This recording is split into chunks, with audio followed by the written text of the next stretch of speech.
Good morning, or good afternoon, or good evening, wherever you are in this big old world we live in. It's currently 7:52 a.m. on Friday, the 27th of March, 2026.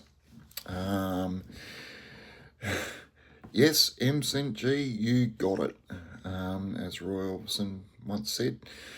Last night's little lyrics thing was from Electric Light Orchestra, or ELO's album called Time, which was first released in 1981, all those years ago. For me, I was living in a little town called Gladstone, which is on the central Queensland coast, living in a caravan park called the Seabreeze Caravan Park, and Dad was working on the aluminium plant, and would then go on to work for a company called Construction Services, which would take us to a variety of other places around Queensland and eventually back to Adelaide. I lived in a caravan for probably around about 5.5 years.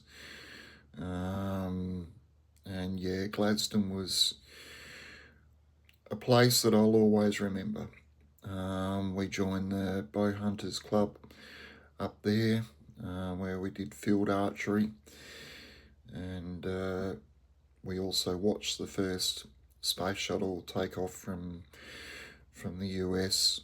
It was all over the radio at the time, and you could actually see this little dot all the way from the Queensland coast just go pretty much straight up. It was really cool to watch. One day, Dad went out, and when he arrived home, he had the Time cassette, he had a New World Record cassette, and he had an ABBA cassette. I can't remember what the ABBA one was, but that wasn't a bad album either. But it was Time that basically hit me like a lead balloon. It pretty much didn't sound like anything I'd ever heard before. Not that I'd really paid that much attention to the radio or music prior to that. There was always good music on. I mean, I look back these days and go, oh my God, what was I missing? Songs like Baker Street.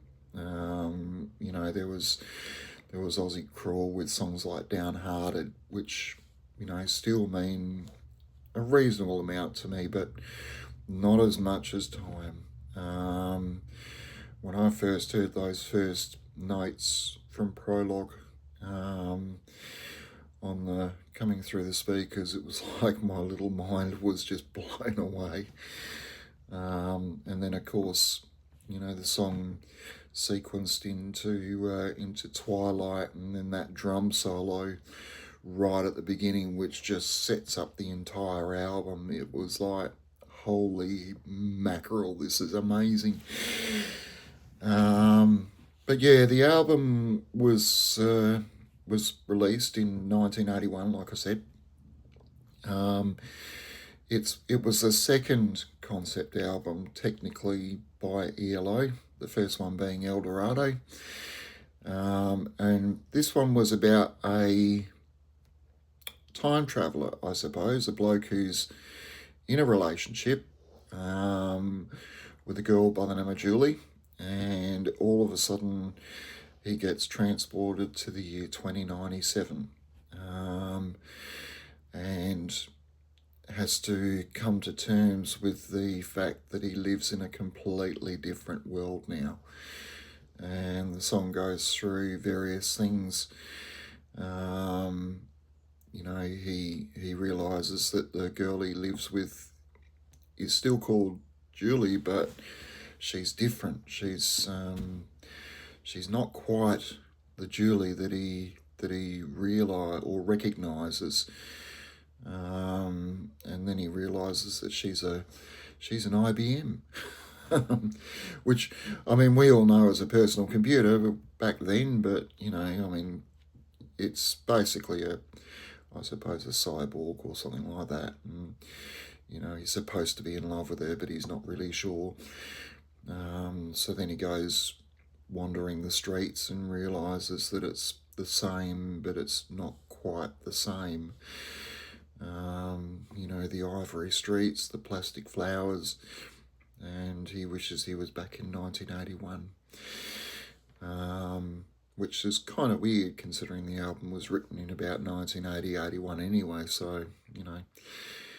And then, you know, he listens to the news and he's listening to all these reports that don't sound anything like what he should understand. You know, people being arrested on satellites and, you know, and all this sort of thing. You know, so the whole album sort of has a sense of melancholy going through it, you know, a confusion almost, until eventually he goes back to 1981, and he's finally happy. But yeah, it's funny, you know, the older you get, the more you listen to the words. You know, and you can take as many meanings from them as you wish. There's quite a lot of, you know, it's incredibly descriptive, you know, very imaginative, you know, and it's incredibly well done. Like I said in the original video, it didn't really do too well. You know, it certainly didn't hit the heights of ELO's Out of the Blue and a New World Record and things like that. But by the 1980s, ELO were pretty much sort of coming to an end to a certain extent. They'd had their heyday. They've been going for 10 years, and prior to that, probably about 5 years with the Move. So, you know, and obviously, you know, they'd gone through the disco era, we'd gone through all these other eras, the punk era, and so, you know, and we were starting to move into the 1980s, and they just weren't as popular. They were considered old by that time, you know, and everyone wanted to hear the newer stuff. So, you know, as much as the album was very much of its time, it was very much not of its time. And I think as time has gone on, it's become a more popular album, even amongst the fans who pretty much dissed it the first time it came out because it didn't have the orchestrations that previous albums had had. They'd pretty much gotten rid of all the cellos and the violins and everything else and gone basically to synth, and the fans at the time just didn't like it. You know, it just wasn't what they were used to hearing. But bands who go for that long and produce that amount of albums need to keep moving forward. And they made Time, and then they made Secret Messages, and then they made Balance of Power, and then pretty much that was the end of ELO as we knew it.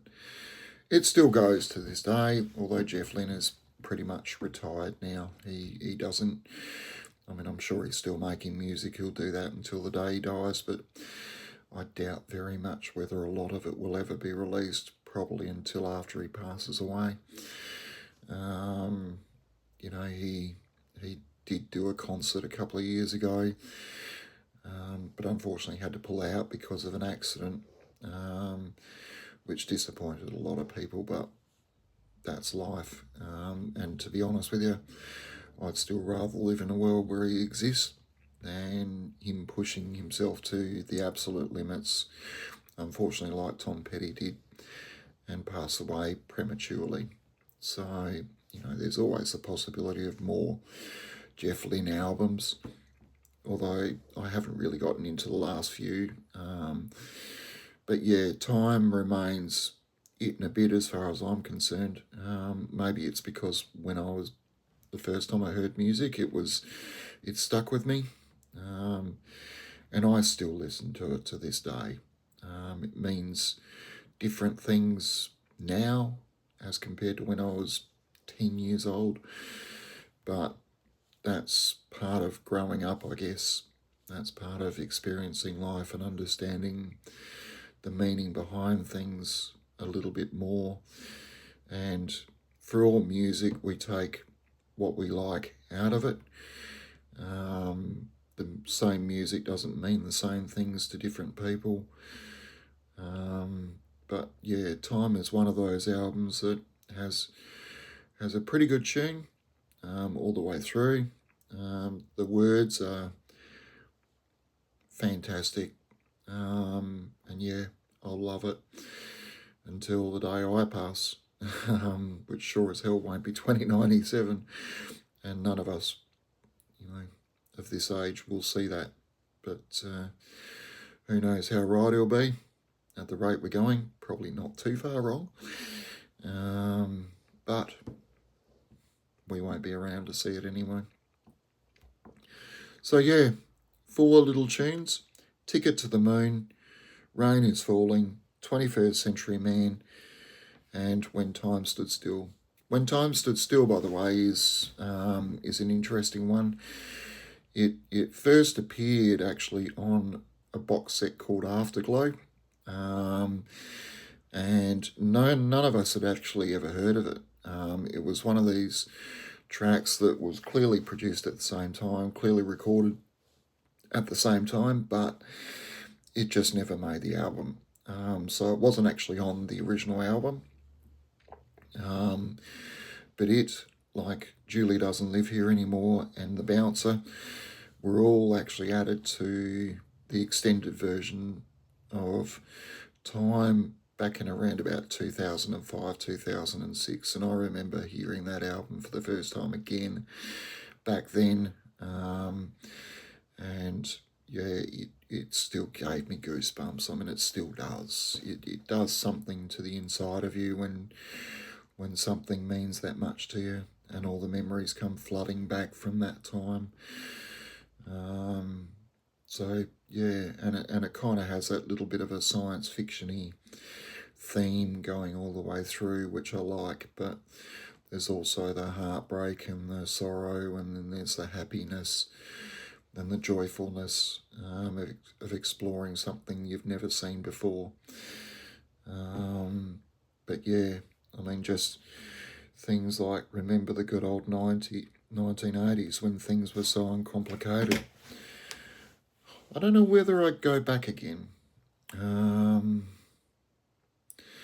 It's one of those things. I mean, you can, like he says later, sitting there inside your mind, just waiting for the clock to chime.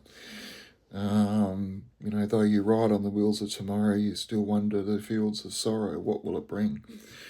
I mean, it's nice to sort of remember what we went through in the 1980s, but it's kind of the past, and we kind of have to move on sometimes, because otherwise you simply get stuck there, and it just makes you more depressed to a certain extent. As much as it brings back happy memories, it does make you more depressed, because the world has changed, and there's little doubt about that, and it's still changing.